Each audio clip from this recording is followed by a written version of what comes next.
I can't see a record. Oh, there we go. Oh, sorry. Thank you, Rebecca. Thank you for keeping me on the straight and narrow. Good afternoon, everyone. Thank you to everyone for joining us. This is an online public meeting with North Yorkshire Police. It's one that we have every other month. My name is Jo Coles. I'm the Deputy Mayor for Policing, Fire and Crime, working alongside the Mayor, David Skaith. We have these meetings every other month. Next month it will be the Fire and Rescue Service. But this month we are talking to North Yorkshire Police. We've got a slight shift around in the agenda. We're going to do the performance update first, which we normally do. We're then going to go through the spotlight questions. We're then going to have ACC Catherine Clark is joining us to give us an update on the HMIC inspection, which was published a few weeks ago. We will then take the public questions that have been submitted. And then at around 3:30, we'll be taking the main presentation, which today is on rural and wildlife crime. Thanks to everyone who's made the meeting happen. I'll just do some very brief introductions to the people who are on the call. Chief Constable Forber, do you want to introduce the policing team on the call? Yeah, so I'm Tim Forber, I'm the Chief Constable of North Yorkshire Police. I'm joined today by Scott Brissett, who's the Deputy Chief Constable. Thank you. And we've got ACC Catherine Clark joining, and Chief Inspector Tom Ibbotson is also joining the call a little bit later on to do the thematic presentation on rural and wildlife crime. And just from my office in the Combined Authority, Tamara, Amanda, Mark, do you want to just introduce yourselves? Yeah, I'm Tamara Stevens. I'm the Director of Policing, Fire and Crime at the York and North Yorkshire Combined Authority. Good afternoon. I'm Amanda Wilkinson, Head of Partnerships and Commissioning for the Combined. Thanks. That's Amanda Wilkinson. She's a bit quiet, not normally, but just on this call. Mark? Yeah, hello there. My name's Mark Ayres. I'm the Head of Public Confidence and Assurance at the Combined Authority. Thank you. And we've also got Tommaso, Leila and Rebecca, who are on the call without their cameras on because they're the ones making all the magic happen behind the scenes. Thank you to them. Right, we can start with the first presentation. If it's possible to get the slides on the screen. These are the standard sets of performance slides that we look at every time, but albeit that we look at slightly different things because it depends what the slides actually say. I think the Deputy Chief Constable is taking us through this presentation. Yeah, thank you, Deputy Mayor. So, yeah, just move the slide on one, please. So this is the latest performance update. So the first slide covers the time the force takes to cover 999 calls. There is a national service level agreement here that force are expected to answer 90% of their 999 calls within 10 seconds. You can clearly see the top of the graph there that the average answer time for our 999s during April was 3 seconds. You can also see the progress that's been made over the past year or so in terms of improving that performance month on month, and going back 2 years what the performance was. So there is no month over the past year or so where we've dropped below that target. And actually, if you look at the national British Telecom data now, we're about 6 in the country in terms of timeliness of 999s. Brilliant. Yeah, I don't have any questions on that slide because it is incredible, an incredibly strong performance. I suppose that maximum waiting time, was that a period when there was an awful lot of calls coming in at the same time? Is that 2 minutes 29? Yeah, 2 minutes 29. So that's when we get multiple calls. It might be in relation to something like a road traffic collision where a number of people ring up telling us about something, which is what we want. But they're exceptional. They're not the normal, as you can see. Yeah. So, yeah, if we do get an abandoned 9, just the public importantly understand, we are able to track that back and we contact the caller in terms of what their issue is, and the vast majority of the time it's because they've been ringing and we already know about it. And just to confirm for the public, if they do call 999 by mistake, what should they do? If it reaches the force, they're likely to get a call back if they abandon. But if it is an accident, then just hang up. Don't wait on the line, because we might have someone with a more urgent issue that's trying to speak to us. But they might probably, if it's come through to the course, get a call back saying, is everything okay? Great, thank you for that. We can move on to the next slide. Okay, so this one covers our non-emergency 101 performance. So you can see on here we have a service level agreement of answering calls in under 5 minutes. We believe that it is a reasonable time for a non-emergency call, but that's not to say that we don't have other options available for people who ring 101. And one of the key ones we do encourage people to do, and we have done for some time, is to go on to what we call the queue buster system, where they can elect to get a call back. They go into a queue. People don't drop out of that queue. They will get a call back. We don't lose the calls in terms of that. So you can see we have a maximum wait time there of 1 hour 21, but in the 101 SLA table at the bottom, as you can see there, we're touching 90% back earlier in the year.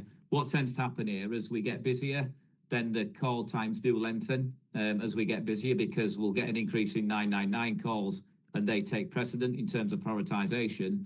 The other thing you can see is that consistent drop in the number of seconds. That's what it is on the graph on the top to enter a 101 call, and that's an average time to answer 101. So you can see there, just kind of reflects what I've said about when 999 is busy, the time lengthens, but all in all, a continuous improvement in answering of 101 calls. Just a couple of questions about the alternatives to using 101, really. If it's possible to just set out what those alternatives are and any insights that you've got about what the picture is around people who might be registering their their calls online, or who do the queue buster, or people who might contact the neighbour policing teams directly. Just what's the kind of wider picture like for people trying to get in touch?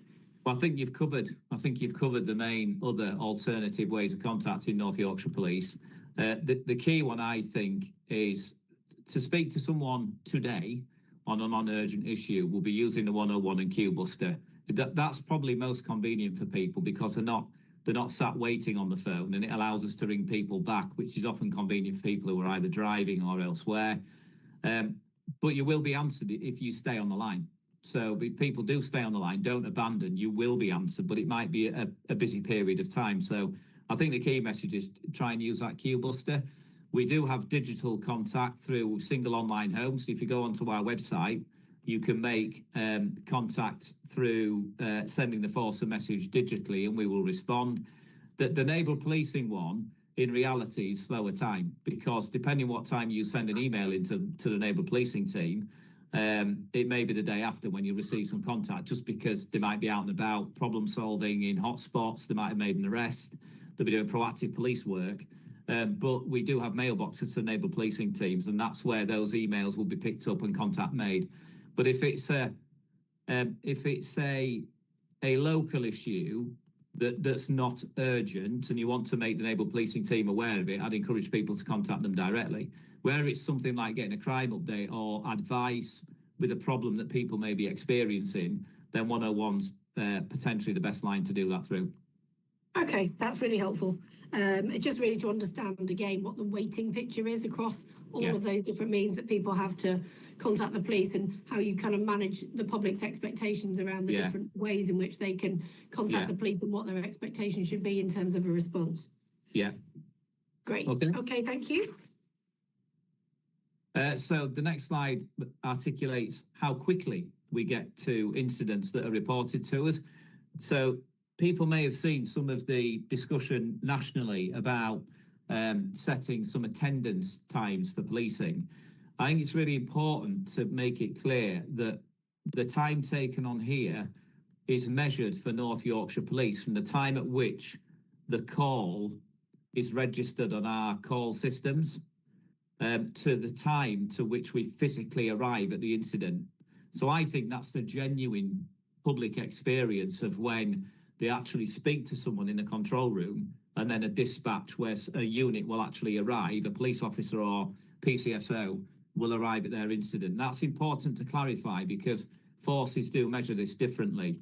So obviously with a rural force like ours, we adopt the universal urban response time of getting to an emergency incident within 15 minutes in an urban environment and 20 minutes in a rural environment. And that's simply because of the nature of the geography of the force. And I know you were out on the western side of the force yesterday and seeing some of the challenges there. So you can see from the black line at the top, that's our performance in urban areas. That's very strong. That's touching 90% fairly consistently. And then in our rural areas, we had a change to the operating model about 2 years ago to give our rural communities as close as a service as we could to our urban ones. And we've done that through making sure our staff are deployed into forward holding points into more remote areas. And you can see the improvement that's been made there to the point where certainly last month that performance was nearly equal between urban and rural. And then the red line is our response to incidents that require us attending in about an hour, within the hour. So we'll say we can come within the hour, and you can see that's improved fairly consistently, about 75% over that period. We continue to monitor that. Ideally, we'd be at 80% in terms of that. So that's why the kind of, you'll see it in the mid 70s, higher 70s percentage. We aim to get to those incidents within 80% of the time, but sometimes there's incidents that happens, which means we need to recontact people back and say we're going to be slightly later than that. My only observation, I think, about that, I think it's really positive, and certainly the direction of travel in terms of the increasing performance is really welcome. My only question really was, obviously we've got significant seasonal demand in York and North Yorkshire, so you can see the immediate rural dip in the summer of last year, and just whether and how the force manages that difference, that change in demand that comes through particularly in the summer months, in terms of response time and kind of keeping keeping the performance up. I think there's a couple of, we take an annual view of performance. We accept that throughout the year it will be busy at some times than others. That's not to say we don't have a summer demand plan, which we do. So you will find that we support our response policing colleagues throughout busier periods. July last year was an exceptionally busy month. I think people can probably recall the weather and the seasonal demand that came with it. So this isn't all about tourism and people coming into the county. This is mostly weather related, because if you look at August last year, you'll see some really strong performance, which is when you would expect more people to be in the county from a tourist perspective. So a lot of it's quite weather related. Other incidents that might abstract people from response policing, providing support to other forces. And the other thing to be conscious of around rural performance is the low numbers of those incidents. So if we have a particularly busy day and we don't get to them within the time, within 20 minutes, then that can adversely affect performance simply down to the lower numbers of those incidents. So yeah, there are a number of factors that affect that. But for this summer, one of our chief superintendents for local policing has pulled together a summer demand plan that looks at providing resources into areas of the force that we know do get busier due to that seasonality which you've spoken about. Okay, that's helpful. Thank you. We can move on to the next slide. So this covers antisocial behaviour. We can see as we stand in April, we've had some really good decreases over the last 2 years in antisocial behaviour, somewhere in the region of about 18% if you look at over the 2 years. We've had a slight increase at the beginning of this year, so this is to the end of April versus last. Some of that is down to us recording it. So if you read the Peel inspection from last time, you will see we needed to improve our ability to record antisocial behaviour incidents that related to what we call a personal category. So we make sure we do that in an improved way. But obviously the focus remains on antisocial behaviour, and we know how communities are affected by it, and we know the importance of it to residents and how we need to keep on top of it, particularly with our partners and our problem solving. Just in terms of those overall numbers that are in there for 23, 24 and 24, 25, you haven't got the numbers there, I've just realised, for 25, 26. And just whether or not, because actually the difference to last year is up 1.2%, but that difference, 23, 24, Yeah, it'll be different to that. It'll be from April. It'll be 1 month in April, but we can include that next time.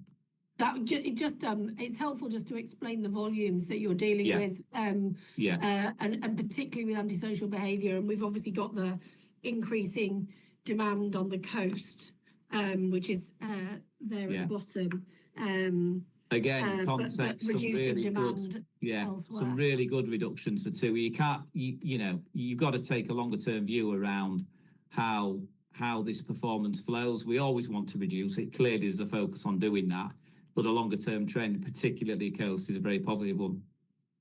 Yeah. Okay. Great. We can move on to the next slide. Okay, so this one covers our crime and arrest. It's a very busy slide, this one. So I don't know if there's specific things you want to pick out on here, other than the headlines are a 3%, just over 3% reduction in crime, which builds on a reduction from the year before as well. And there's some certain areas in there that were problematic this year, which we did report on. So an increase in robbery, for example, predominantly linked to issues in the York area, use of e-bikes, which we've got on top of now. We've got a specific operation and a plan of how to tackle that, and people will have seen that on social media in terms of how we're doing that. But it also accounts for how robbery is recorded, particularly where violence is used is shoplifting. So there was a change in crime recording statistics last year that meant that if force was used during a shoplifting offence, that will be recorded as a robbery as opposed to a simple theft. So that's contributed to that as well. Really pleasing to report this year that increase has stopped, and we've started to decrease it as we go into this year, which is good. A real focus around that. Great, yeah, thanks. Just one question about the blue boxes on the right of the slide about recording of crime. Just probably the counter question really, which is what happens with the crimes that aren't recorded? What's the kind of story behind non-recorded offending? So some of the crime recording in this are some of it is quite technical in terms of what's recorded as a crime and what isn't. Where we find it through our own internal assurance processes, we will record it. So we have a lot of scrutiny around incidents and what's reported. So yeah, there's an ongoing scrutiny area there. Once we pick that up, we'll record the crime. That they are strong crime recording statistics in terms of comparison nationally. Okay. And then my other kind of question was more about what the categories of crime are. It looks kind of the green ones, obviously, with the positive crimes that are going down. A lot of really positive results around theft, shoplifting, vehicle offences, really, and fraud, actually, all really, really positive, which is to be commended, and burglary in both types of burglary. So that's really, really positive. So anything you wanted to say about the story behind all of that, but then obviously conversely, the kind of other offence types around drugs, violence, weapons, and sexual offences are actually still going up. So just anything about just those patterns and what that means in terms of how you're making decisions about deployments. Yeah, so I think more broadly, I think we're starting to see the benefits of a more maturing neighbourhood policing model, which is problem solving, real local focus and accountability. In terms of the areas that are increasing, if you look at the possession of weapons, you don't normally find them unless you're looking for them. So that's about being proactive in using your stop search powers properly. Similarly with drugs offences, that's about properly targeted intelligence, drugs dealing, on-street drugs dealing. So that all requires proactivity to drive. So I'd expect to see us increasing that in a way if we're increasing our proactivity and being in the right place at the right time. Sexual offences, this is always a difficult area because it relies on confidence of victims to do so. So in terms of up, down, what's positive, what's not positive. I think that's all contextual when it comes to sexual offences. What matters most to the force is that victims have confidence in reporting it. And when we do get them reported, we offer a really compassionate, responsive level of service to reassure victims and make sure we hold perpetrators to account. I think the Chief Constable wants to come in. Yeah, I was just going to touch on the issue around the violence against the person, which is effectively remained static. One of the things that concerns me around violence is in particular York City Centre, and you'll be aware that we've put more resources into York Central Neighbourhood Policing Team. It is particularly important that we progress the issue of PSPOs with York City Council, and that's taken a lot longer than I would have wanted. So I'm hopeful that when that's been achieved, that will make a difference over the forthcoming summer. Okay. I mean, we're certainly perhaps not one for the public meeting, but we certainly had discussions with City of York Council officers around the PSPO, and I know that they have certainly been keen to ensure that there was just a clear evidence base for the additional measures that NYP were hoping to have through the PSPO. My understanding was that that was all in train and happening, but that there was that kind of balance of needing the evidence base for the change as well as the requirements that North Yorkshire Police are understandably asking for, which is all part of this wider picture, isn't it, across crime in the region. Thank you. Thanks for that. I don't think I had anything else other than that I hope that people have noted the theft and shoplifting, all that's incredibly positive and a testimony to the work that the neighbourhood policing teams are doing clearly right across the region, given the numbers and the direction that that's all going in. That is really to be commended at a time when we know there is a huge amount of pressure on the police, in neighbourhoods to pick these things up. That's incredibly positive, I think. And I just wanted to acknowledge all the work that sits behind those dropping percentages for the officers that are on the ground doing all of that work. We can move to the next slide. Okay, so this one is a slide which tells us about our positive crime outcomes. So we've seen another increase in crime outcomes over last year. We continue to improve that. The Home Office and others are still in discussion about how they want to measure this going forward. So if there is a change to that, when that happens, we'll use this meeting to explain some of that in as simpler terms as we can. But essentially, there's more improvement to come on here. We've just had a change to our volume crime management model in force, which should provide much more timely investigation. We have a real focus around quality of investigative plans, and all those things are starting to improve this further. So it's a positive picture. Nationally, we're in a good place. We're a top quartile force for our, when you compare us to the other 43, for our crime outcome rates, and we'll work very hard this year to keep improving that.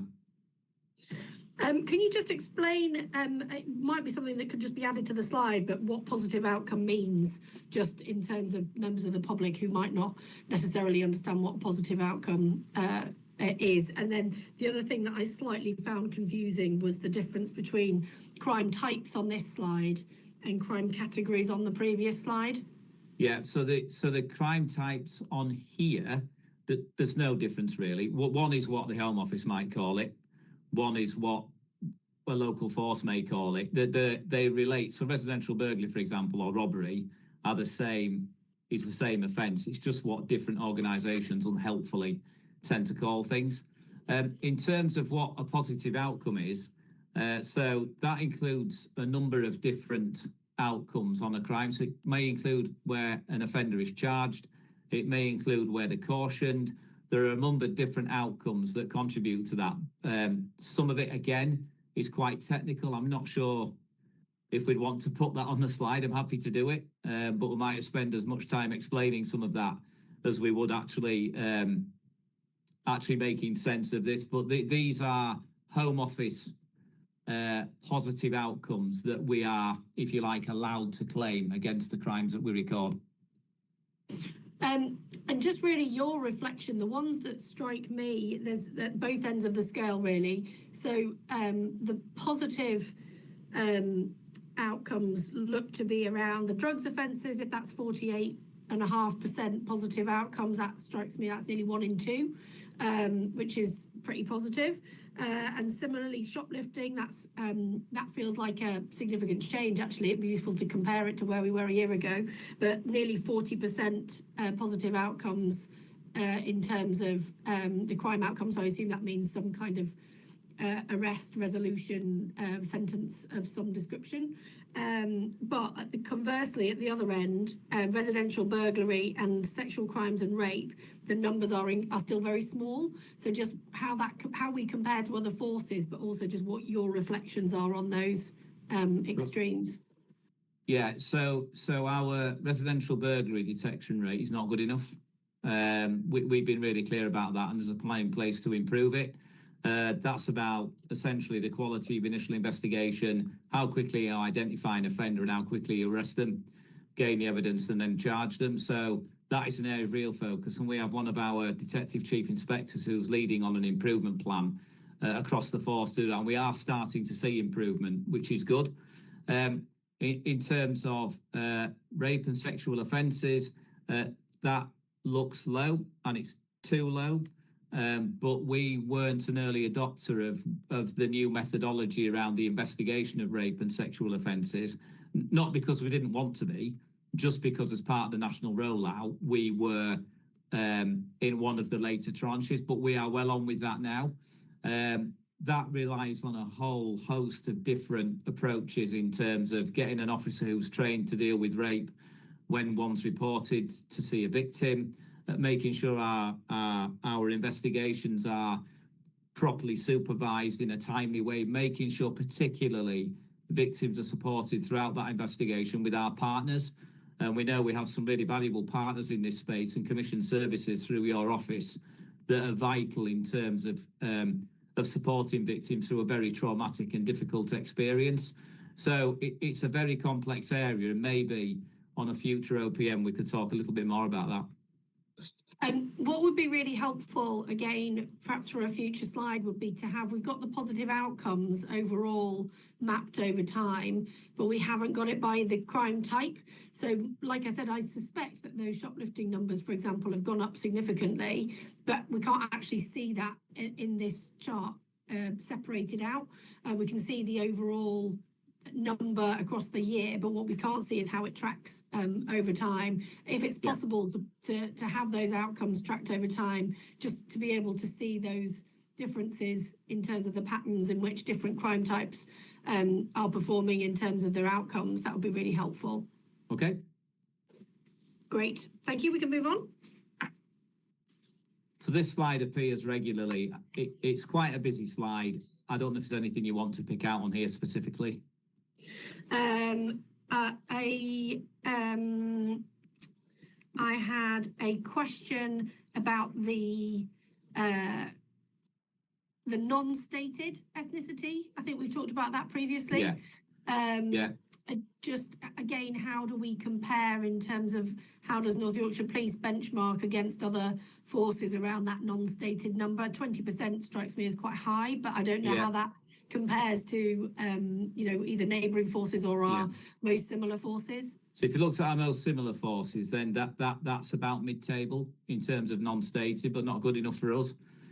So we have a drop-down menus which has just come into place for stop search, which should improve this. And we've done some training across our police officers, because they are the only ones who can stop search, not police staff or PCSOs, police officers only. So we've done some additional training to improve confidence in the use of the power. It is a really important power for us to be able to use in the right way when it's intelligence-led. So we've improved our way of the ability to do that. And in fact, that was referenced in the latest Peel report in terms of those improvements. Now we expect that to change the number of non-stated that we record. I mean, some people do non-state it, but some of it's just an error or omission by an officer to make sure we complete it. Or not asking the question. Yeah.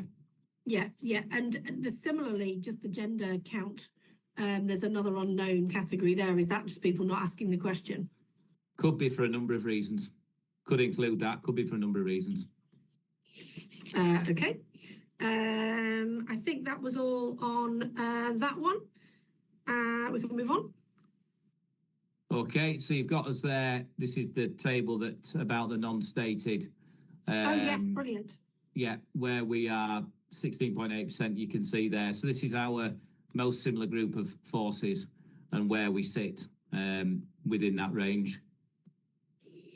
And the data from 24-25, we're at 16.8%. And is that right? The most recent data at 16.3, is that right? Yeah. Okay. I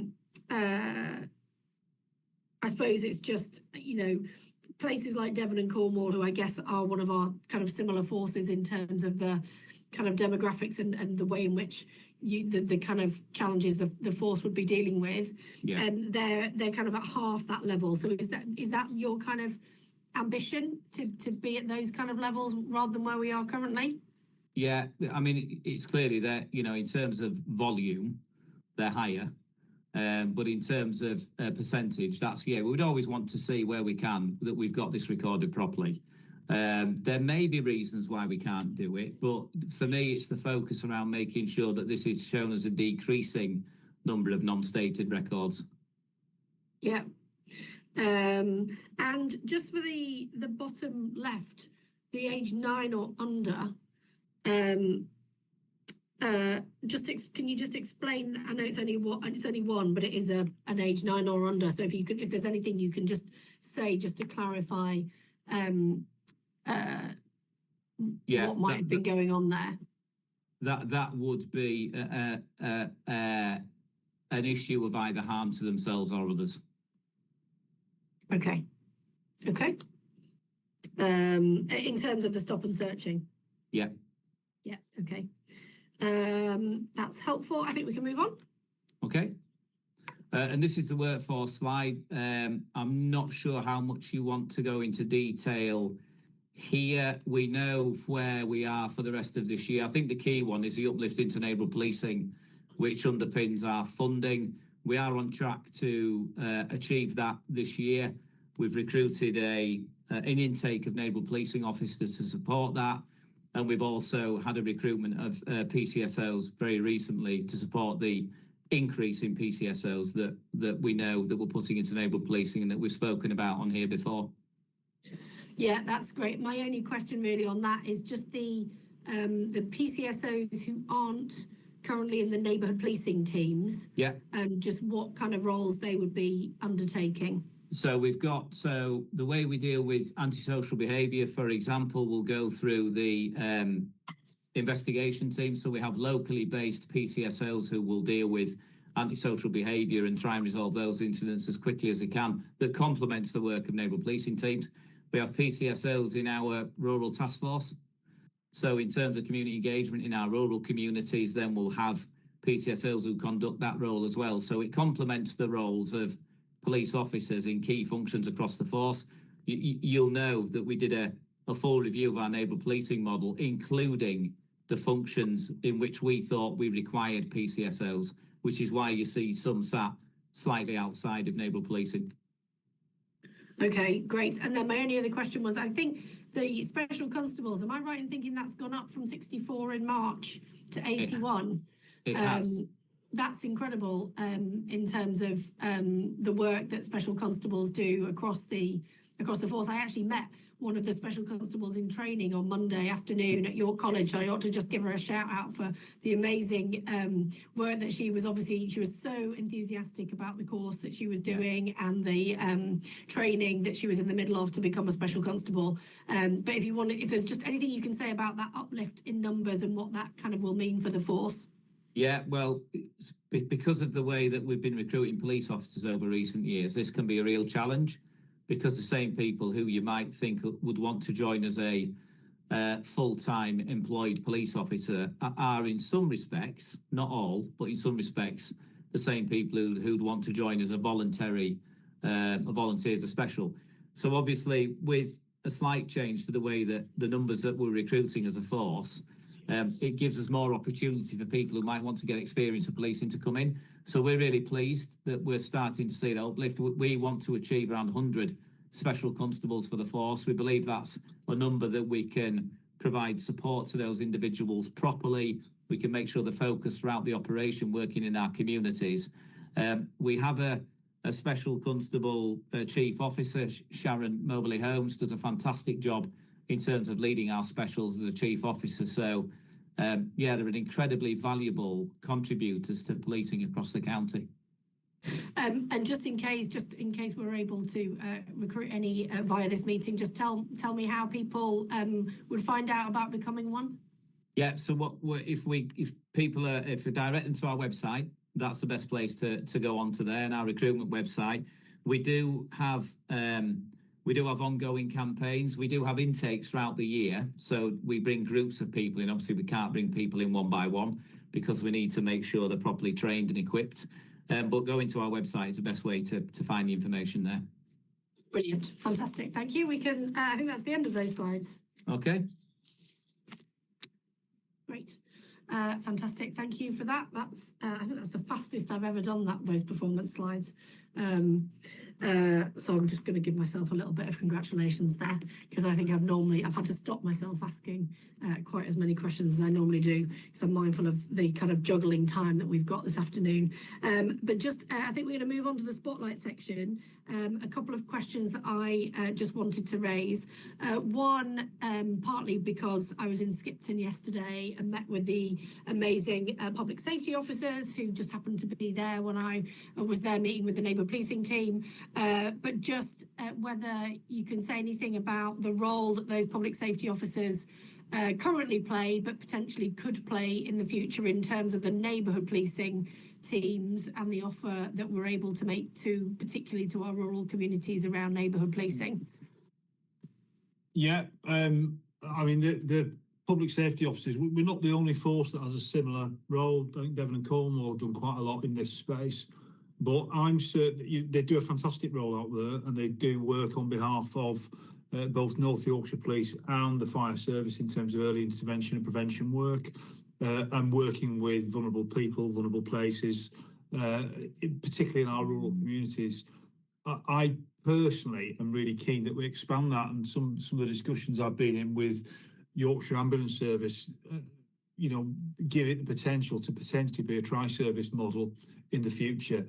I'm very realistic about the resources that are available to me as Chief Constable.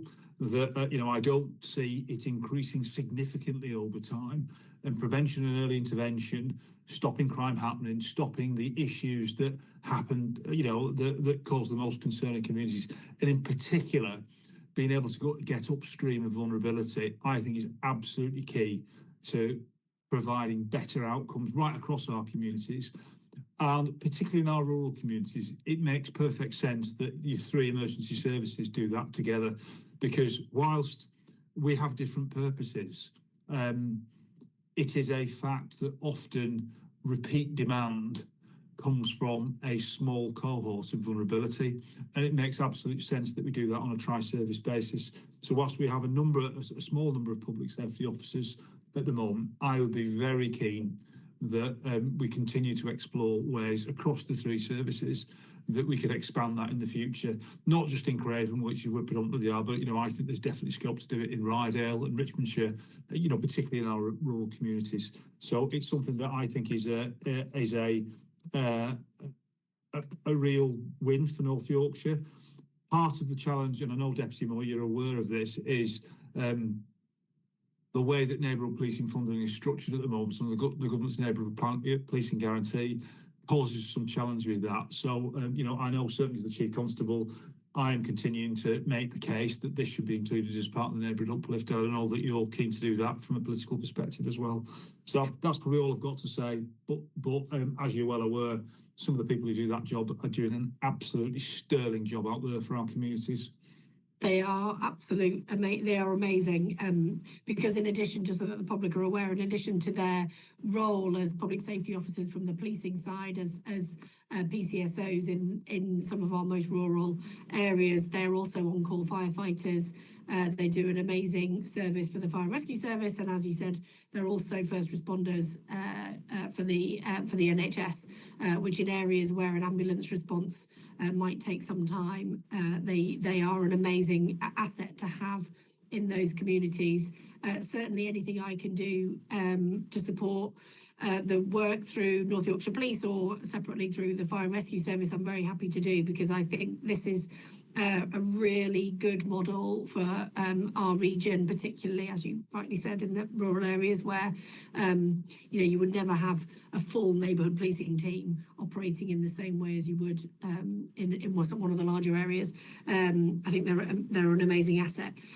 I just had a couple of other quick questions. One question was just really an update. I know that in writing this is coming in the next week or so, but an update on the discussions we've been having around live facial recognition. I know that I've asked a whole series of assurance questions which are being pulled together, and we're going to publish the answers in the next week or so. But just anything you can add just around operationally where the police is at in terms of the consideration of it and how it would be deployed.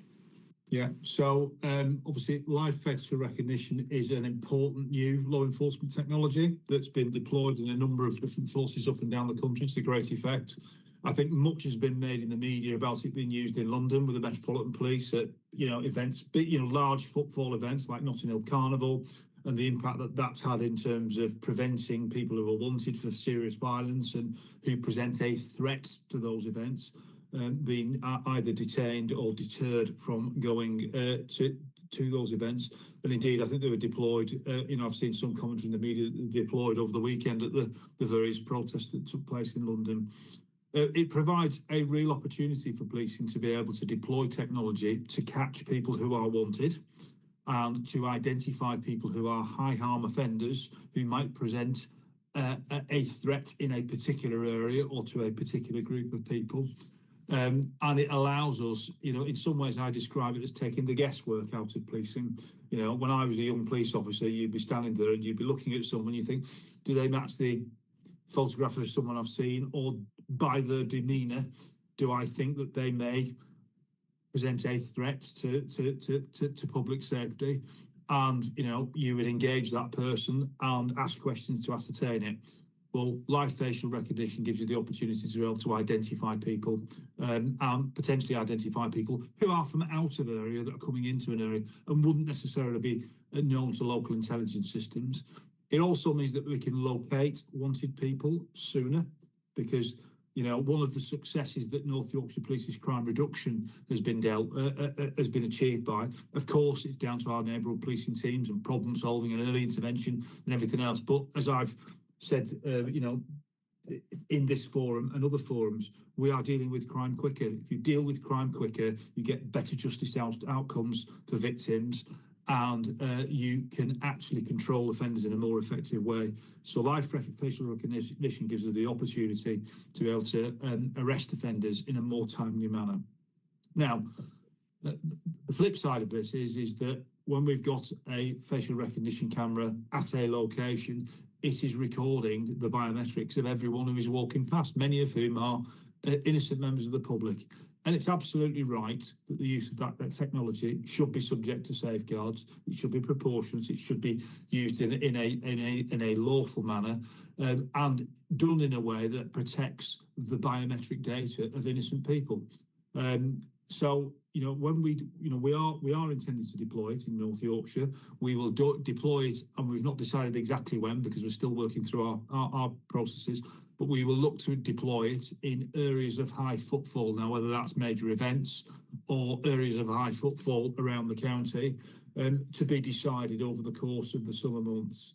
But absolutely, we're engaging with our independent ethics board to make sure that there's independent assurance of our use of this technology. There's a whole raft of different procedures that we've brought in terms of what sort of event that we deploy it to, who authorises it, that it's authorised by the deployment of a senior officer, and that there's proper structured paper trail in terms of what does a wanted list look like and who goes on it and what's the justification for it. And then most importantly, a debrief afterwards in terms of what has it achieved and how can we maximise the efficacy of that technology in the future, because it is a new and emerging technology. Of that, there's no doubt. But it is important that we do it, and it's because we live in a technological age now, and it is vitally important that law enforcement agencies take advantage of technology at every available opportunity to make sure that we can do our job more efficiently, faster, and more accurately. But that must be done in a way that's proportionate. We must continually check ourselves that we are not disproportionately targeting certain groups. And we're absolutely committed to doing that, and absolutely committed to being open and transparent in the way that we deploy that technology. Brilliant, thank you. That's really helpful. And I know that certainly we'll be publishing those kind of FAQs the answers that we've had back to the questions that I've asked in the next week or so. Just finally, very briefly, because I know that time is ticking on, just very briefly on Operation Snap. And just how that's working currently, because I know a number of members of the public have been interested in that, how it's working currently and how you anticipate it potentially changing going forwards. So I think Operation Snap is a great concept. Obviously, many members of the public have dash cams in their cars now, and I'm sure I'm not on my own on occasions when you drive. You know, when I'm in private life and you see someone driving in a manner, you think that's as much as the public would like us to, you can't have a police officer there all the time, everywhere.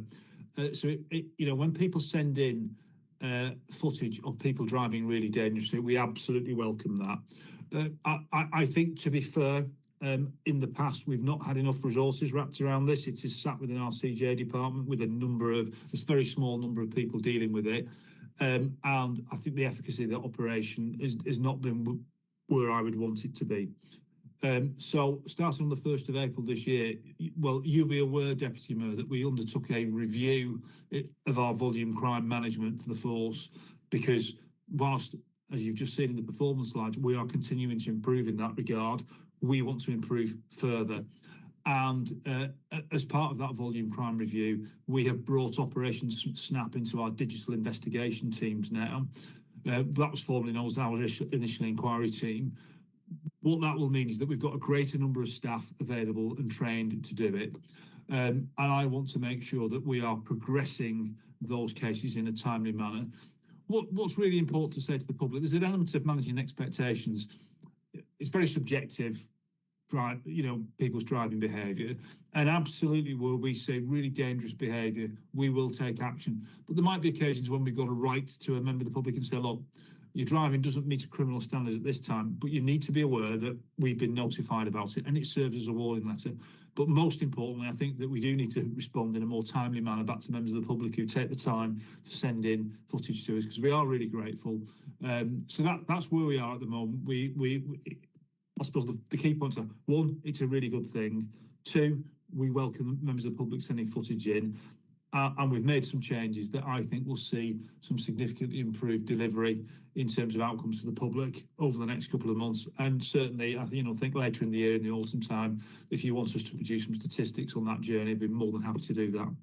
That would be really helpful, I think. And I think what's interesting, actually, I kind of just realised now while you've been giving those answers, but actually it's an interesting balance with the live facial recognition, is that these are both technology kind of driven changes in policing. OpSnap is about people having dash cam footage in their cars or on bike helmets or whatever it is, and live facial recognition is technology that the police have access to. Actually, this is about just trying to work out how you make this work to the benefit of the public and public safety. And I think, with new technology, these things are evolving all the time, and people, we're all finding our way through it, trying to work out how we do this in a proportionate and way to ensure that we're maximising the outcomes from them without it being too burdensome. And I think the broader question is with limited public service resources, as we move forward in future years, we have got to use them as efficiently as possible. We've got to target those resources. So facial recognition is one example where you can improve the efficacy of identifying wanted offenders. But the use of AI, robot process automation, how we use data and analyse it in a far more sophisticated way than we've ever been able to do in the past. All these are key aspects of law enforcement practice that will continue to develop over the next, goodness knows what it'll be like in 10 years' time. But hopefully it will mean that we can continue to create safer communities. Yeah, great. Thank you for that. Now, I think we were due to move on to HMIC, but Catherine, ACC Catherine Clark was due to join. Can I suggest we do the public questions now? And then actually that will mean that the Chief Constable and the Deputy Chief Constable, who I know need to leave by about 3:15, will be free in good time. Rebecca, I actually have no recollection of what we've got in terms of public questions. Oh, here we go. There are a few by the looks of things. I know we discussed this the other day. Okay, oh, well, we've actually talked about some of these already, but a question about live facial recognition from Alexander, who lives in Leeming Bar. How are North Yorkshire Police ensuring that individuals are not left experiencing any prolonged consequences from disputed, inaccurate or outdated information across interconnected systems while correction mechanisms remain slow, fragmented or retrospective in practice? I think we've just addressed some of that, Alexander, in the question I just asked about live facial recognition, but I don't know whether the Chief Constable wants to add anything in terms of the specific question that's been asked. Well, I think, I think what I'd want to do in terms of assurances, this is the subject of a lot of external scrutiny in terms of data. So, the Information Commissioner's Office scrutinises in terms of our management of police information, whether it's up to date, are we reading it in accordance with the, management of police information guidelines. We are also the subject of inspection and scrutiny from the surveillance camera commissioners. As I say, just like we prepare for HMIC inspections, and certainly the Deputy Chief Constable runs our risk and assurance process, where we look at all of these things in terms of data management. So, my assurance will be is, we are alive to this, and it is the subject of significant external scrutiny. Yeah, and certainly, Alexander, certainly I have also been ensuring that I've been scrutinising this. And as I said, when we were talking about it a few minutes ago, I've asked a significant number of scrutiny questions, which we'll be publishing the answers to those in the next week or so. So please look out for that. We can move on to the next question. Councillor Merritt in York has asked about online reporting, which I think we started talking about when we were talking about 101 as well, around single online home. What work has been done to check the usability and understandability of the police's online reporting system and to see all sections of society and abilities are able to use it? What statistics are there on the number of people who give up before completing a submission? So, I suppose the starting point is everything subject to an equality impact assessment. There's we have an accessibility policy and accessibility statement that's available on our website, so you can see that. Just in terms of incomplete forms, it varies from month to month, from anything from 148 up to, I think in 1 month it tips to just over 300. People will abandon, just like people abandon the phone calls, sometimes people will not complete the forms. But what I can say is that if there is, as the deputy said, is if something that's incomplete highlights risk that we need to pick up, we obviously have the mechanisms to do that. And certainly, I was just going to add, I actually submitted a testing query. So I knew I was going to ask the question around 101 earlier. I put in a test query through the online reporting system earlier in the week, and I was very clear in it that I was sending it as a test. But I got a response really quickly. So there's just an assurance that someone did acknowledge my email pretty quickly, and I did it via the online system. And I guess the other thing I assume is that in terms of ensuring everyone is able to use it, people can always pick up the phone and use 101 if they aren't able to access the online system, which I know is what we were talking about earlier. Perhaps just coming back on that is, the issue about non-emergency contact is one that gets raised very regularly. We could bring our non-emergency call time, answer time down to 10 seconds if we put a lot more people into the control room. But those people would ultimately come from the resource that we have to police the streets of York and North Yorkshire. So it's always a balancing act. and it is a non-emergency.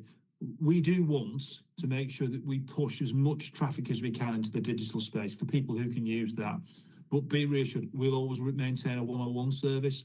But when you look at the times that we answer the phone, you know, I know I was ringing my power supplier only the other day over a query I had in relation to the domestic supply of power at my house. And I was immediately told that the waiting time, before I got put onto a queue buster for them to call me back, the waiting time is 26 minutes.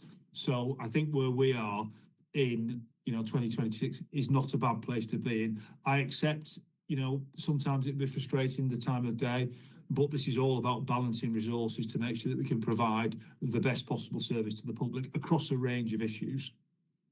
Yeah, great, thank you. I think we can move on to the next question. Oh, another Councillor Mayor. Oh, he's also asking about OpSnap. Close overtaking of cyclists. Can I ask for a broad breakdown of what happens with these submissions in terms of those not taken further, those that lead to a warning letter, and those that lead to both successful or unsuccessful prosecutions? What is the policy framework as to what approach is taken in each individual case, and can this be published? I haven't actually seen these questions, so this telepathy is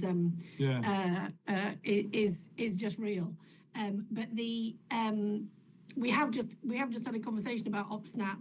I guess the bit of his question that we haven't already talked about is just the data breakdown and whether or not there's going to be something that could be made publicly available in terms of the data.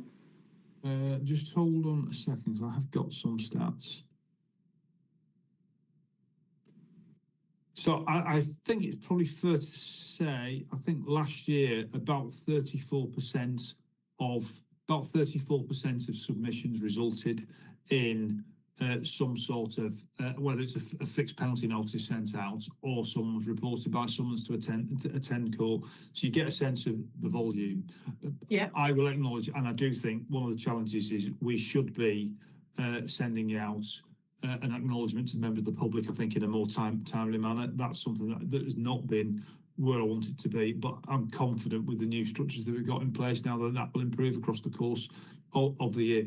As regards the policy framework, ultimately we have got someone who is, you know, we have a number of officers who are, you know, have a level of expertise in identifying what constitutes driving without due care and attention, what constitutes the you know, breaching of a, you know, what is a moving traffic offence, what constitutes dangerous driving, and ultimately, if it's going to go to court, that's the subject of a file that will then go to courts via the Crown Prosecution Service, who will ultimately make the decision on whether prosecution should be brought. Yeah, okay, that's really helpful. Was there another one? Michael from Burton in Lonsdale. The complaint system, how are complaints trends analysed, and can a future public meeting go into detail about what is shown by complaints trends and figures? Good question, Michael. That's one for both my office and North Yorkshire Police, I would imagine. In terms of some of those complaints will go into professional standards, but some of them, all of them are overseen through the Office for Police, Fire and Crime in the Combined Authority. So certainly we can certainly, Michael, we can certainly provide that data and we can publish it.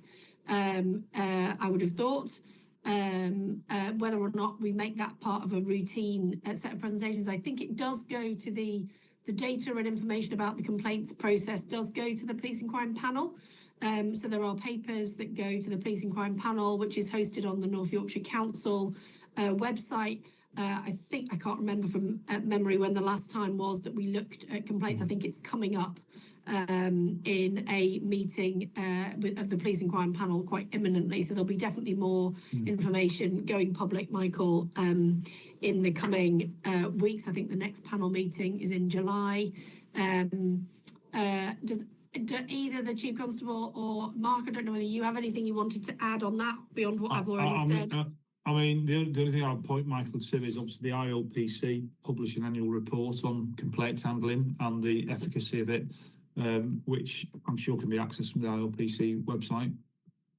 Yeah, Yeah, and we could actually link those things together, Michael, and that's a very good call for our team in terms of public assurance, that we can probably join those bits of information together and make sure that the IOPC report is being aligned with our information that we're putting in the public domain as well.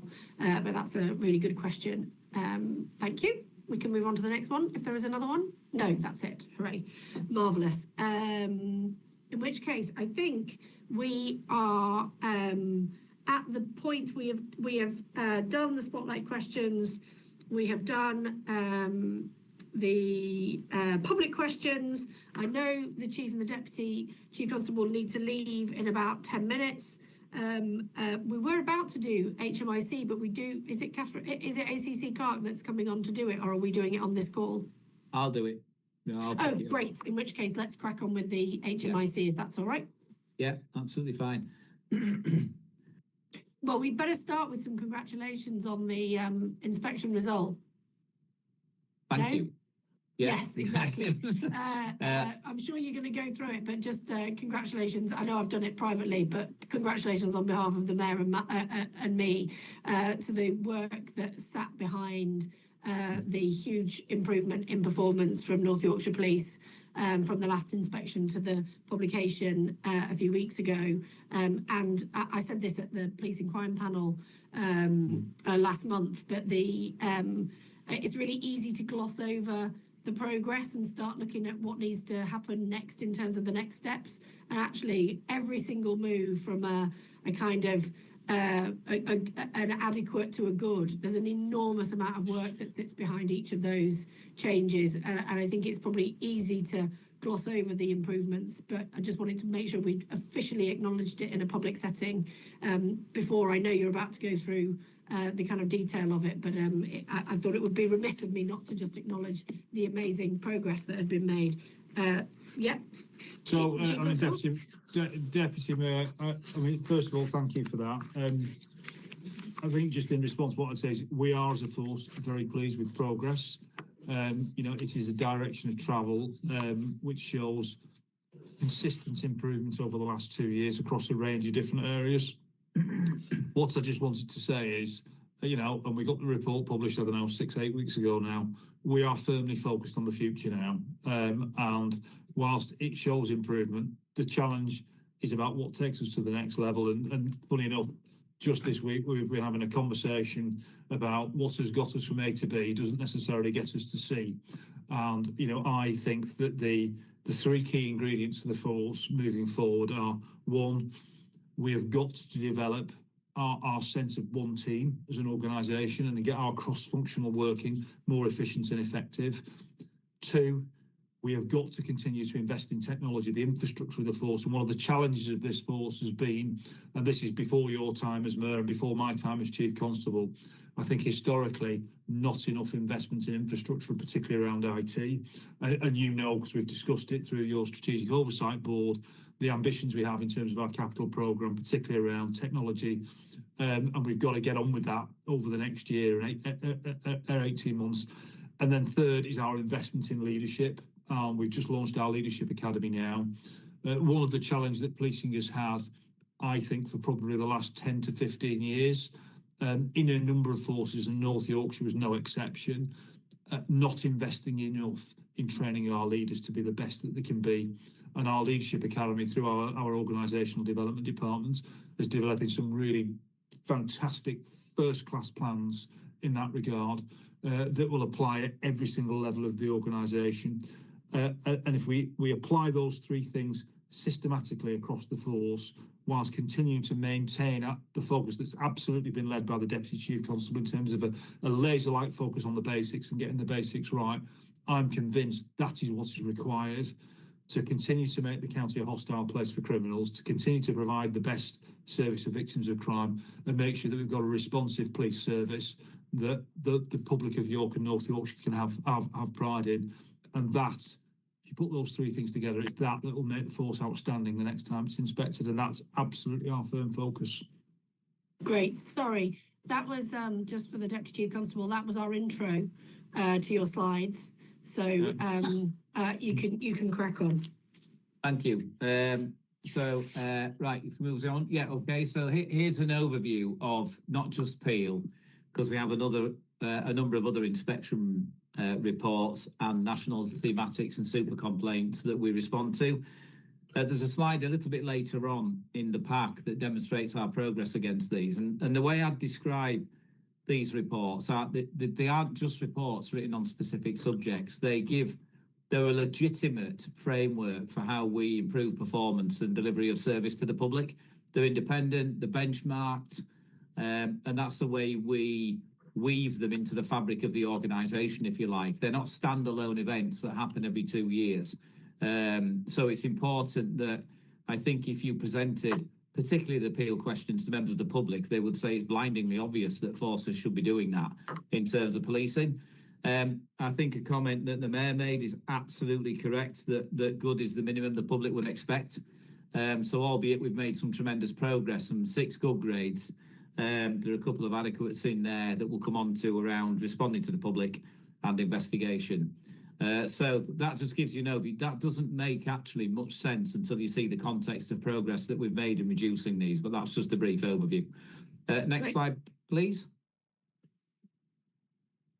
So this is where you can see on this graph, I thought it was useful, and we go through this in your oversight boards, don't we? In terms of the progress we're making from HMI and in your scrutinisers on that. So you can see, and this is just from March 25, over the last year. If you go back beyond that, there were well over 150 different elements that were open. And my focus and the focus of the team and the force is to make sure that where we get reports telling us how we can improve, that we do it, and we do it in a timely way because it's beneficial for the public. So you can see on there, we've now no outstanding issues from national super complaints. We've obviously, the Peel bar will go up on here because we've just got 8 new AFIs after closing 11 old ones from the previous report. But you can see the progress that's being made, and we'll continue to do that. Next slide, please. So we shut or close, we don't close them, we submit the evidence to HMI CFRS to complete our areas for improvement from the previous report, and all those have been closed. And they do that by looking at the evidence of what we've done. They come in and assure it and test it and reality check it. So we're very pleased that all those were finalised, and that reflects all the hard work you spoke about. But things never stand still, and as we said, we've got eight fresh ones. These were in the formal report that was published about 6 weeks ago, but we were working on these from the tail end of last year. So what I can say is in relation to each one of these areas for improvement, there is a milestone plan that's just getting dates applied to it. Some of the activity is already underway. Some of it's much simpler than others. So if I just take the third one down, the force should improve the management and supervision of priority 12 incidents. That was a fairly simple process in the force control room that needed to be applied consistently, which was taken up on immediate feedback from the inspectorate. Could you just tell us what priority 12 incidents are? Because I don't think most people would know what they are. Yeah, so they're incidents that we don't need to get to either in 15, 20 minutes or an hour. They tend to be slower time, but they still need proper oversight. They're very small in number.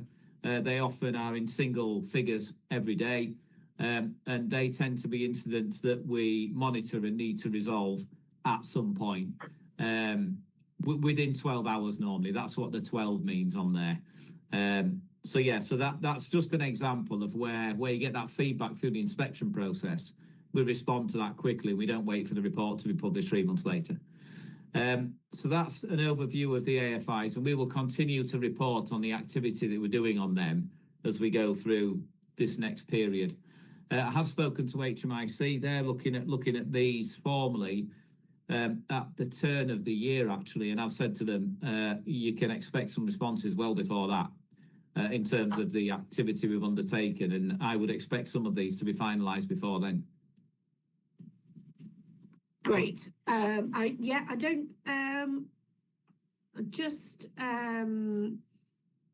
the AFI 2 around the callback system. which is the kind of is the other question really is kind of abandonment, isn't it? And the callback system. Yeah. Just has the callback system already impacted on this abandonment rate, and what's the kind of next stage of all of that? So we can now demonstrate that when somebody calls 101 and they elect for a different option, that we can track that call and with evidence show that they've gone into the Q-Buster system and they get a call back. That some of this AFI was in relation to data and the availability of that data and the robustness of that data, but we are confident we can demonstrate that. And that's where we'll be writing back to HMIC to invite them back in and to say our performance management systems can now track that. And that's where they made comment on the abandonment rate, but they included within that calls that were going to Q-Buster. The data is there to demonstrate that that is captured, and we can show that those calls do go into Q-Buster and that people get a call. Great. That's great. Thank you. Can move on, please. This is just a brief slide to show the progress in the force. As you've said, should not be underestimated as the amount of work by everybody who works here and the commitment to improvement, and that's every single person in the organisation. But as the Chief has said, we are looking to the future and we've got that ambition to be an outstanding organisation. Just a very quick one on that, because I think it's quite difficult to see. The slides are available on the website if people want to read the detail of the different categories that sit beneath in each of those categories. I think it's a brilliant slide, that in terms of the journey that the force has been on. I think it's incredibly positive. So I don't think I've got any questions on it, because I think we're going to go through some more of the detail at another point, but it is, as I said at the beginning, just incredibly welcome progress that the force has made since the last inspection. Okay, thank you. Move on to the next one, please. So we just turn our mind to current inspection activity then. It's been a really busy couple of years, it's fair to say, around inspection. We were subject to a integrity inspection, one of the first forces to go through that. Not all, there's still a high number of forces nationally that are still going through that process in the next 2 or 3 years. We were then subject to be, or identified to be, one of the forces to test cyber security. That was a thematic. We also had a SOC inspection within that period, and that was bookended by 2 peel inspections. So it's been a very intense couple of years, but no doubt has contributed to improvements in the force. As we look towards this year, we have the cyber inspection that's due to be published in July. It won't single out the force, it's more thematic lessons nationally. Other than that, we are not due, as it stands, an inspection, certainly in this calendar year, but as we know, things can change and we'll be prepared for it. Great. Move on to the next slide, please. Yeah. So we'll just turn to some of the issues on the integrity inspection. This was published around 2 years-ish ago. You can see from this slide, without going into it in every single area, the areas for improvement are the AFIs. You can see down the side, 1, 2, 3, 4 as we go. And then you can see across the other side, the status of those areas for improvement. All but one the letters have been submitted for HMIC for closure, and AFI 6, as we see it on there, I've just signed that one off in the last couple of weeks. That one's been submitted as well. So we will wait for feedback from HMIC, but there's been significant improvement in professional standards as we've gone throughout the last couple of years. Brilliant. That's fantastic. Thank you. I should say, we are the only force still with a good grading for vetting. As a result of this, there is no other force nationally with above a good grading for vetting. We do stand alone in that, and we it's important that we retain it. Yeah, absolutely. And really important for public confidence. Yeah. Okay, next slide, please. This is, I know this looks like a busy slide, but this basically summarises some of the HMIC inspection programme as we can see it. As I've said, we have been through a number of inspection disciplines over the last couple of years, and at this time are not expecting to be involved in anything, certainly in this calendar year, but I've also said things can change. But that gives you a sense of scale and scope about the activity that takes place around inspection nationally. Our next peel cycle will be 28-30, and the methodology for that is being developed now. So what we did last time was understand the methodology of HMIC FRS, and we immediately build that into our program internally, because again, it just demonstrates best practice and benchmarking, and in doing that, you deliver high quality service to the public. So this isn't about going to sleep, far from it. We know what success depends on, and that's about being proactive and responsive. Great. I don't have any questions on that one, but thank you. Okay. I think that's the end, isn't it? I think that's it. Yes. Fantastic. In which case, I just wanted to thank you both, the Chief and the Deputy Chief Constable, for all of their presentations. I know that you are in the middle of interviewing today, so please feel free to leave so you can carry on with all the other work that you've got to do this afternoon. And we will move on to the main presentation on rural and wildlife crime, which has an amazing opening photo on the presentation. Apologies. ACC Catherine Clark has joined the meeting. Apologies. I'm not now sure. I thought you were presenting the HMIC slides, but are you also doing rural and wildlife crime? I'm not, no. That is going to be Chief Inspector Tom Ibbotson. I'm here just to ensure that we've got a continued Chief Officer support for the meeting. Oh, thank you. That's very helpful. In which case, thank you. You're very welcome at the meeting. You've missed all the hard bit. Although I'll endeavour to think of some really challenging questions on rural and wildlife crime to make sure that everyone's kept on their toes. But yeah, the other chief officers, please feel free to leave. I know you've got interviews that you need to head back to. Many thanks. Cheers. Cheers. Thank you. Bye now. And I think it is Chief Inspector Tom Ibbotson, who I saw rejoin the call about 20 minutes ago.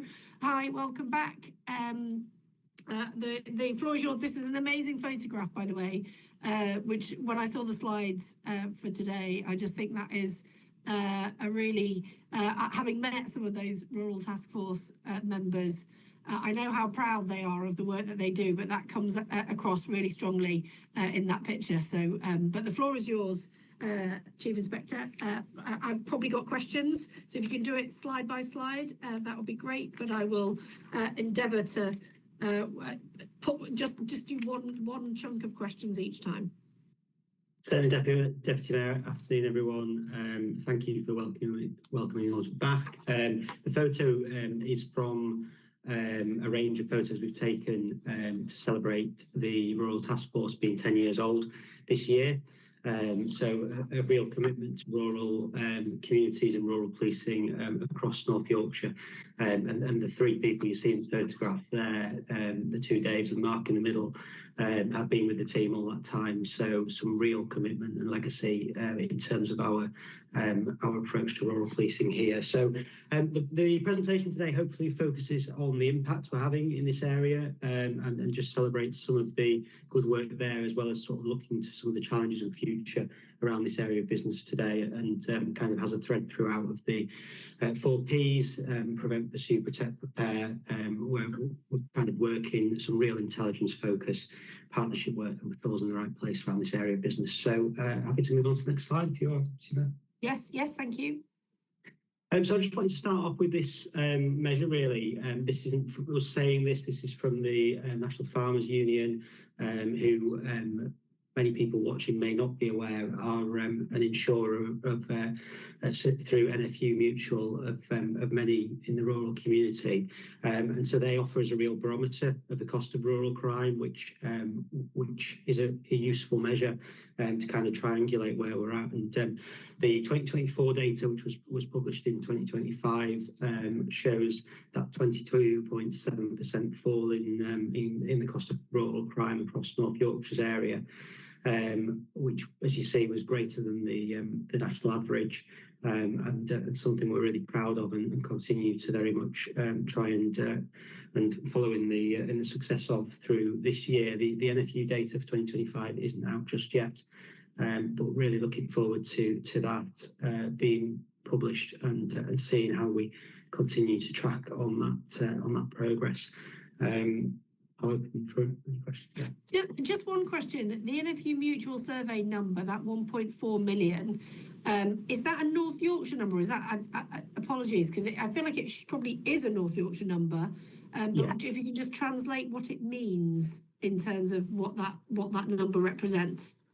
Yeah, I believe it is a North Yorkshire number, and that's representing the cost in insurance claims across those who've suffered from crime across North Yorkshire. As you'll appreciate, the costs are significant in some of the machinery and assets that are held in the farming community, especially around sort of agriculture. So although that looks a really big number, obviously there is some pieces of machinery in that do make up a large proportion of that, as well as a lot of livelihoods hit, etc., around the cost of crime.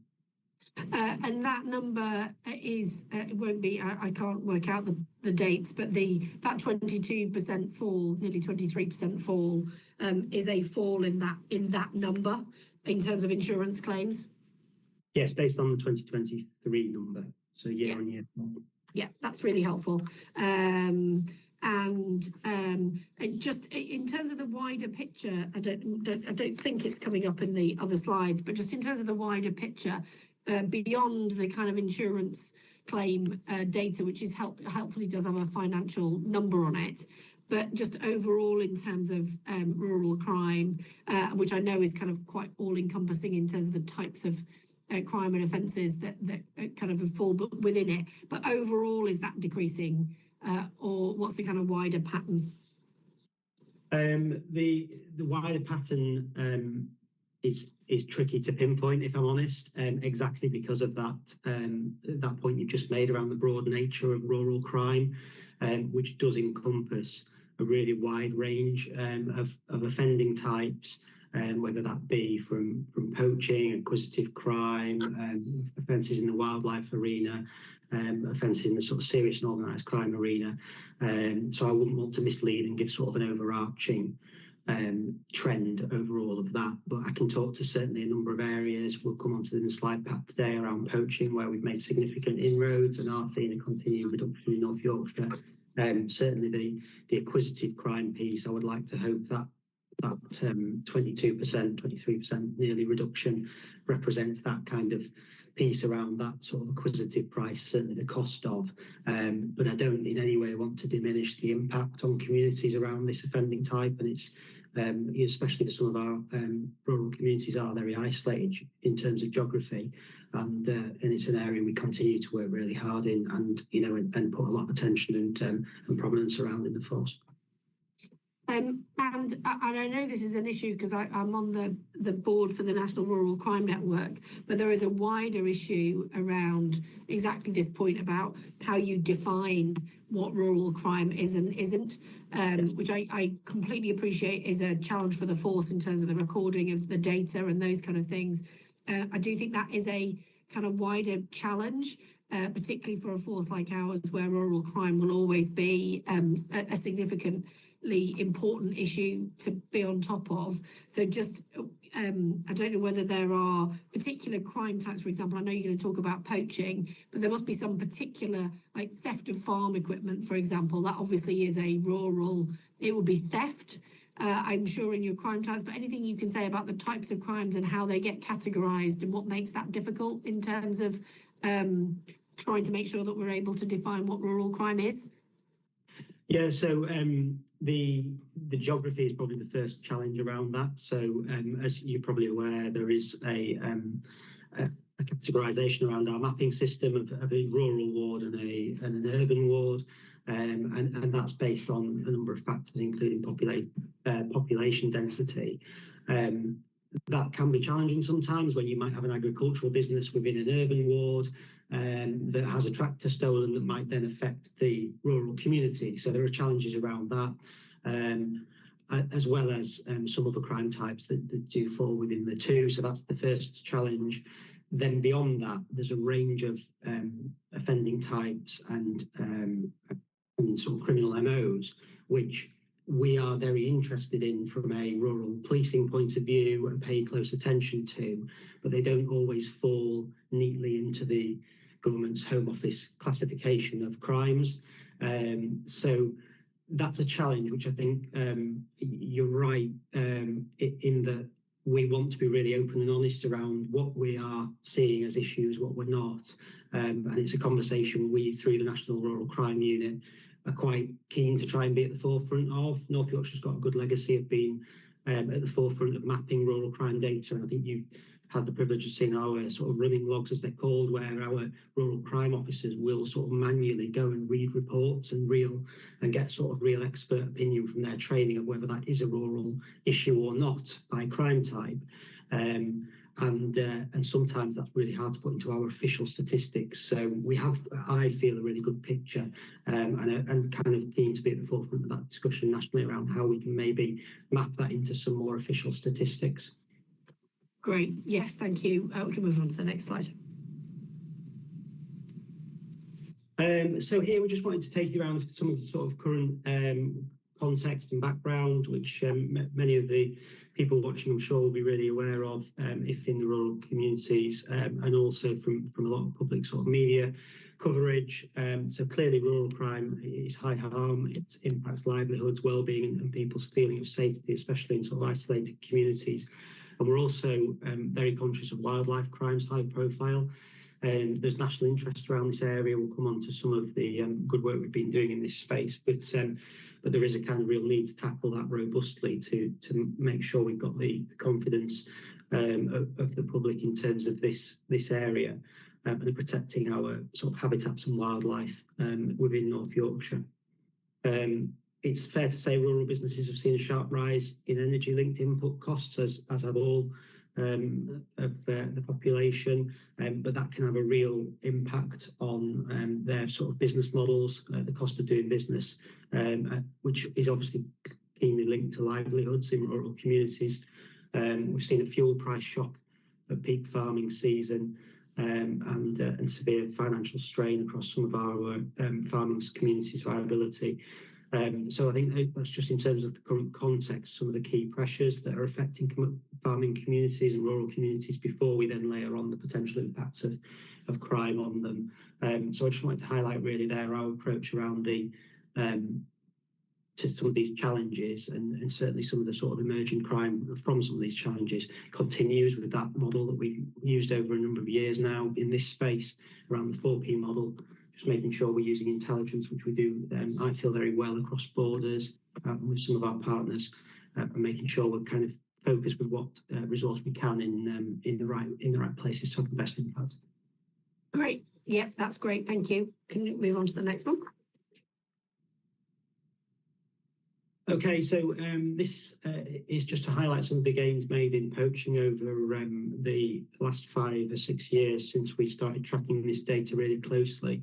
It's fair to say North Yorkshire had a lot of reports of this crime type at the time, and through some fantastic work with a range of problem-solving methodologies, including criminal behaviour orders and some real focused attention working across borders. We've managed to see a sustained reduction now over recent years. We did see a slight rise in 24-25. I think a lot of that was probably largely down to the season maybe starting a little bit earlier with the hot weather last year. So a slightly extended opportunity for people to go out and crops perhaps being put a little earlier. But some real fantastic work here from the team and from the force, I think, over a continued period. And this is definitely an area we continue to try and track closely and make sure we intervene early if there's any changes. Great. Just a bit of clarification. The number on the left-hand side of the chart, is that number of offences, arrests, animals harmed, charges? Just I don't quite. I can see it. I can see the pattern. I just don't quite know what it's a pattern of. Yeah, that's the number of reports to us of poaching, which isn't within the incident standards the categories of incidents reported to the police. It isn't within the official statistics there, but this is one of those areas when I talk around data where our team will take the time to look through reports of antisocial behaviour, criminal damage, etc., and try and figure out which of those ones are poaching offences, and then make sure we've got some targeted activity, but also we track the data so we can see where we're making progress and where further attention is needed. And just my worry always with just reporting is that it doesn't you kind of need to understand the wider picture. So when we just went through the performance pack, we talk about the reporting data, but then we also look about the positive crime data. What would be helpful, I know that we normally look at this issue every year, but it would be helpful to look at the some kind of outcome data as well as the inputting data, if you see what I mean.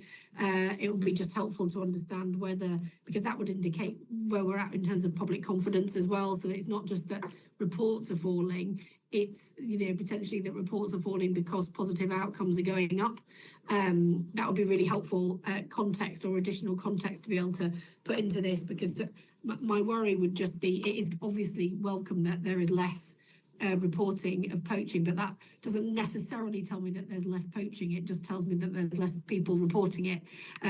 But more positive crime outcome data might give more of an indication that there's less of an incentive for people to be committing the offences in the first place, which is obviously where we would all like it to be. So that would be just helpful if it's possible for the next time we have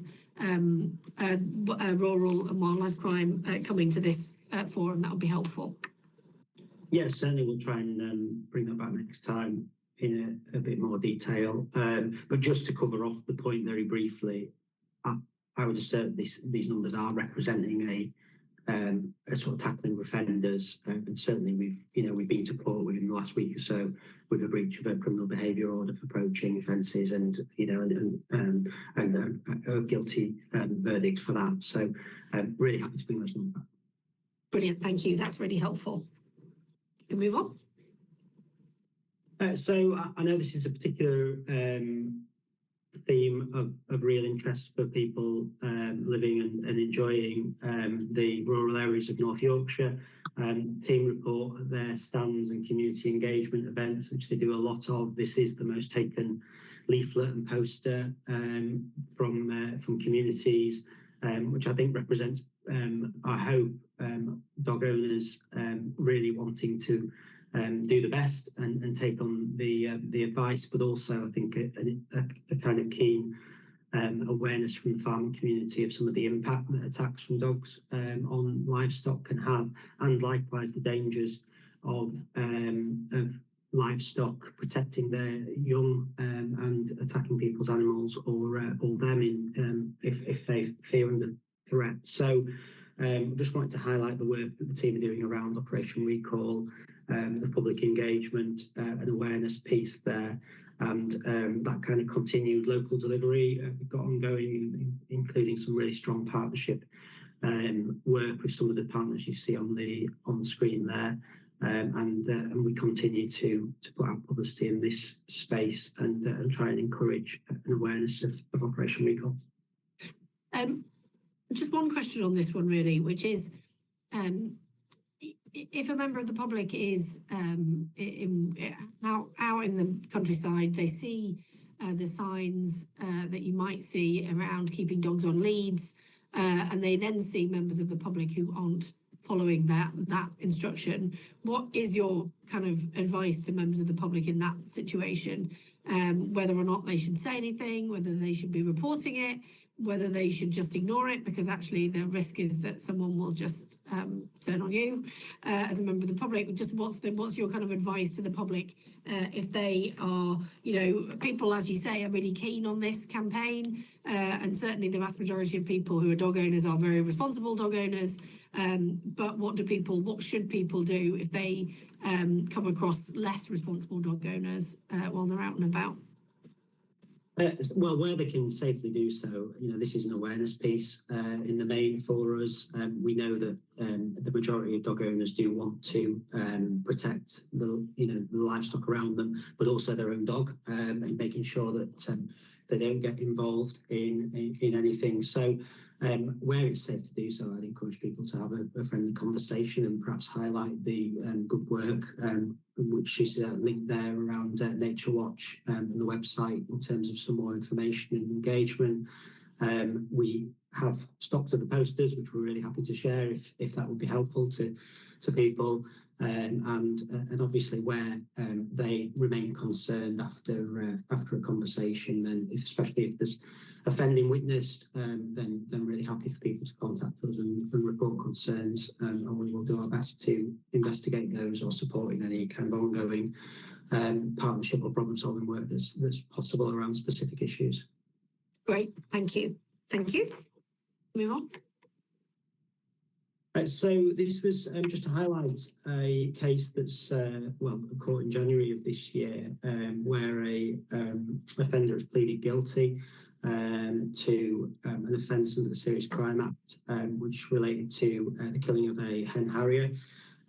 This is the first use of Serious Crime Act legislation anywhere in the country for this offending type.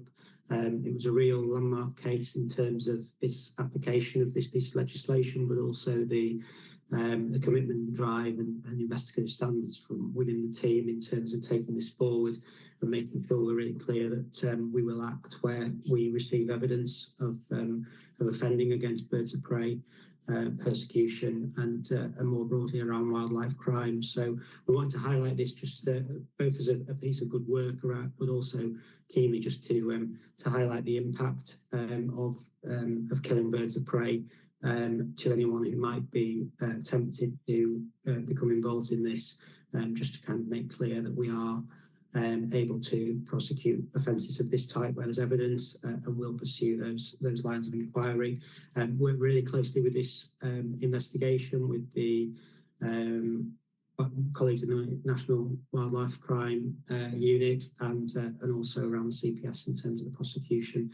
So it was a team effort, but we were able to act in this case following information received from the NSPB. Great, thank you. And like you say, it's a really, really good result for something that doesn't often make it all the way through the process. So it's really good to see that strong message being sent to people who might be considering this kind of crime. Have there been any other offences of this kind since this prosecution in January? How common is this? It's a low in volume offence, is probably fair to say. I don't know off the top of my head whether there's been any further offences following this one, but it's certainly low in volume. I think the reality is that a lot of the time these offences occur in very remote locations with little opportunity for witnesses or people to report to us. It's something that we remain very alive to and work with partners around the risk around this and make sure that we engage with landowners and people working within the rural community to make sure they're really clear on what the law states and understand what they can and cannot do legally.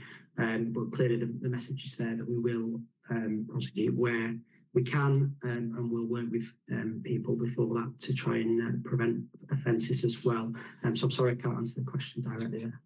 That's okay. I suppose I'm just interested in the kind of scale, but you've already said it's kind of low in volume. And just in terms of this particular case, given what you've just said about the remote locations, how was it in this particular case? Was there a witness? Was there evidence from wildlife cameras? How was it that there was enough evidence in this case to get that prosecution through? The RSPB in this particular case provided camera footage. They had cameras around the offending location, yes. Okay, that's really helpful. Thank you. We can move on to the next slide. So I'll just touch briefly on some of these, conscious of time, but these are some of the operations ongoing and recent in terms of our opportunities to tackle cross-border and inquisitive crime around the force, which is an area of crime we continue to be effective with, but are making some real headways in. So Operation Monsoon is up on the sort of northern borders into the Cleveland areas from North Yorkshire, and we've seen significant success over this operation, including the arrest and recovery of property linked to rural criminals targeting farms in the North Yorkshire area. We've got a range of investigations ongoing, which include 6 offenders detained overnight and recovery of stolen vehicles in one particular night. Then looking at Upquarter, which is in the Craven area, and linked to a range of burglaries we saw where there were attempts to take quad bikes and some stolen. And through working with partners there, we recovered a number of quad bikes, including some that were sophisticatedly cloned or made to look like other vehicles. And that investigation led to some international links around the export of those quad bikes.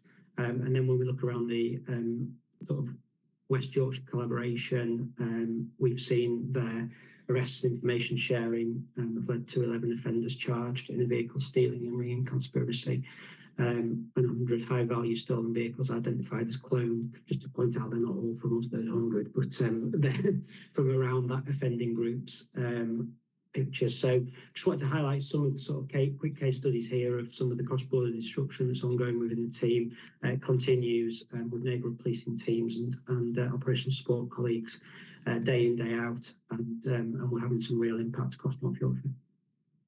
And when, in terms of the recoveries, how often does that then get returned to the victim? Or in terms of timeliness, does it mean that people already put in their insurance claim and they don't get their property recovered? How does that work?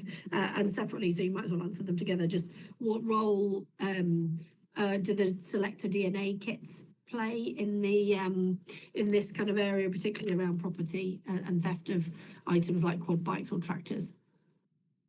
Thanks. Yeah, thank you. There's a number of ways really people can make sure that their property is recoverable and can be returned to them, and also that really helps us in terms of proving offences. Being able to identify exactly where a piece of property has come from can link offenders to crime scenes. So you've mentioned this selected DNA, which people can mark their property with, and that allows us to track them back to individual offences, and we absolutely have seen successes with that piece of equipment and technology. There's also property marking in terms of engraving registrations, etc., into property, as well as the more traditional vehicle identification numbers, which are already embedded into vehicles that manufacturers are putting in there. And also we're seeing more and more nowadays use of tracking in terms of people's property being GPS tracked, and we're able to recover property that way. So we are often able to return property to people, especially where taken that night. We would always try to return. I think the reality is probably that in many cases, certainly where property's gone some time ago, that people have already received a payout from their insurance company and replaced equipment, and then obviously the insurance company would then take on the ownership of that asset generally after we've recovered property. It's something we continue to be really keen to do, very aware of the fact that, for example, a quad bike really does impact on a farm's ability to operate in the short term, especially with the loss of a vehicle like a quad bike. So wherever we can, we'll recover property quickly and get it back to people as soon as possible. And that's certainly been possible in terms of recoveries on the same night in a number of these instances mentioned. So we work as hard as we can to get property back. Is probably the best I can say. Yeah, that's really helpful. Thank you. And certainly if people want the Rural Crime Task Force to come and advise them on prevention on their farm, in particular, they normally, I think, turn up with the selector kits with them, so they can normally leave those with people. And certainly, from memory, they're also at the Yorkshire Show, and we'll have those kits at the Yorkshire Show as well. That's really helpful. We can, I think, move on to the next slide. So this slide was to cover Operation Walrus, which I think we did mention last time we were here in passing, but just really wanted to cover some of the scale off that I don't think we managed to cover last time, as that sort of piece of work's being analysed further.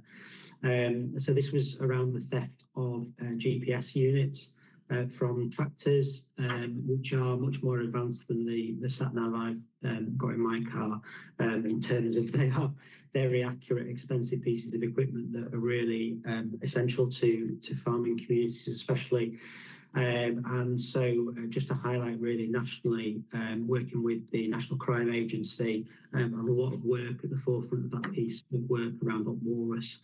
There's been GPS units, 48 recovered, worth around £300,000, covered off the partnership bit there, really working across both nationally around the National Rural Crime Unit, NCA, and a lot of work with our neighbouring forces.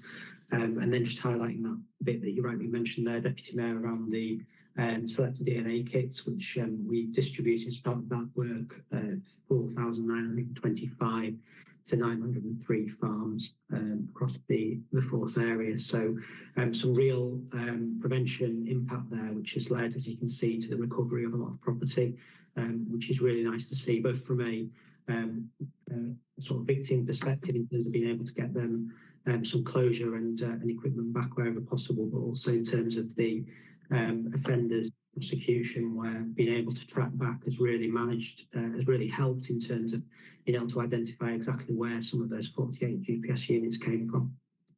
And when you recover the units, are they recovered kind of in York and North Yorkshire? Are they recovered, I don't know, somewhere else in the country? What's the kind of, does it depend on how quickly you manage to recover it? What's the kind of pattern for any of that? I think predominantly those units were recovered out of force through an organised criminal network, transitioning them to their sort of sale on. So they were, a number of those were recovered in bulk as part of the sort of wide scale operation there. And I'm only asking because I'm sitting on the National Rural Crime Network board, and we've been looking at the kind of organised criminal gang project around cross-border, but not cross-force border, cross-country border challenges in terms of the international element of some of this. Presumably recovery currently from outside of the country would be challenging, or does Interpol and the kind of network, does it cover rural, this kind of stuff, or is it more kind of people trafficking stuff? Would any of this stuff hit the radar for the international work currently? I might have to defer to someone else on that one, Deputy Mayor, unfortunately. I wouldn't like to comment on behalf of sort of partners internationally.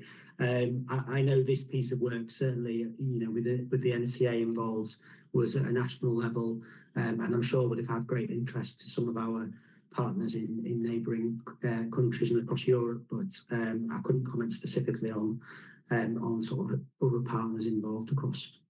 No worries at all. It's just something for wider context, really. That certainly when you've got, you know, relatively simple prevention work taking place around the selected kits, for example, that actually trying to join that prevent work up as widely as possible means that not only does it help to kind of recover items if they're kind of they're found in other parts of Europe, for example, it also makes it more easier to understand what the patterns of the behaviour are in terms of, you know, are things going out through Liverpool? Are they going out through Hull? Are they going down to the south coast on the back of a lorry and over at Dover? Just understanding if things are leaving the country, what direction they might be going in. I think it probably is a wider piece, not for now, but you've given me food for thought, which is always helpful. So thank you for that. We can move on. I think is it your last slide? Yes. Yes, absolutely. So just really a bit of a sort of forward look to end on here, and you know, didn't want to go into any of these in too much detail, but just really wanted to highlight certainly around oil theft. It's probably an area of interest for a lot of people, at the moment, and we've recorded 34 thefts in this area. I think it's fair to say we haven't actually seen a sort of a peak in terms of, or an increase, I should say. Our numbers are staying relatively stable at the moment. But clearly we see those occur on overnight and weekends more so than in the day and through the week. So just really here to mention in terms of the crime prevention piece, for people who do have heating oil and may be concerned, those would be the points around of sort of vulnerability, really, would be those sort of overnight weekends, perhaps just to encourage consideration around security lights, the movement activated, CCTV, those sorts of considerations in terms of target hardening. But as I say, I can sort of reassure, whilst I think nationally there's been an increase, I think about 34 looks a bit further afield. In terms of North Yorkshire at the moment, it's an issue with area life to the sort of potential of an emergent theme, but not seeing a particular increase in as yet. And as I say, that 34 just sort of covers nationally and highlights there that there has been an arrest of an offender. More broadly, outside of North Yorkshire, with links to Eastern European OCG around fuel theft. So something we're sort of keenly keeping an eye on, in addition to a lot of the other areas of focus that we can sort of routinely look at. Sorry, just to confirm then, so those 34 thefts, then that's a national number. Those are not 34 thefts of heating oil in North Yorkshire. Yes, I believe so. Thank you.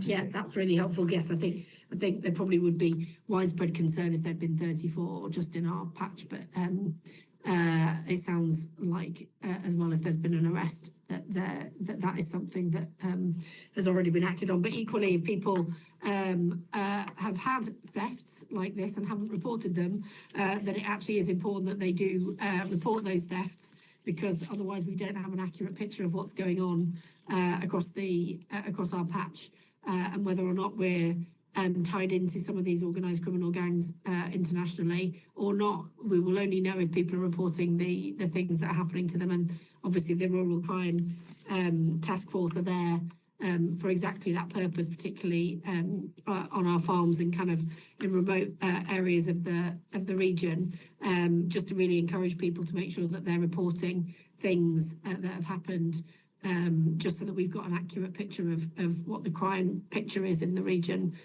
all the time, because these things are, as you say, are evolving all the time, and I know that the task force are determined to kind of keep on top of all of that. That's brilliant. I think, is that your last slide? Yes. If there's no further questions, that's it for me. Thank you. I do have no further questions, so I think we are concluded with that one. And I'm just going to pause in case because we've taken things slightly out of order to normally. I've done the performance update. I'm just going to check myself. I've done rural policing and crime. We've done the spotlight questions. We've done HMIC. We've done public questions. So I think we have done everything that we needed to do. Someone's going to shout at me. No, they're not, because we have done it all that we needed to do. Good. Thank you, everyone, for attending this afternoon. Particular thanks to Chief Inspector Ibbotson for that final presentation. Thank you for talking us through the work that's going on in that area. And thank you to ACC Clark for coming on to kind of ensure the ship was steady. Thank you. I'm still here. I'm not sure why my camera's gone off, but no worries at all. I'll just finish by just confirming when the next meetings are. The next meeting is with the North Yorkshire Fire and Rescue Service. Online public meeting on the 18th of June. And I think at the moment that is also the date that the LRF debriefing document from the Fylingdales fire is being published. So that may be an extended, or there may be a separate item at that meeting around the Fylingdales debrief, which we think is going to be published currently on that day, but that is a decision for North Yorkshire Council because they are coordinating, but we would cover the fire and rescue service element of that report in that meeting if we can. And then the next meeting from North Yorkshire Police is on the 13th of July. Thank you to everyone who's been on the call this afternoon. Thank you for all the presentations, and we'll see you at the next meeting.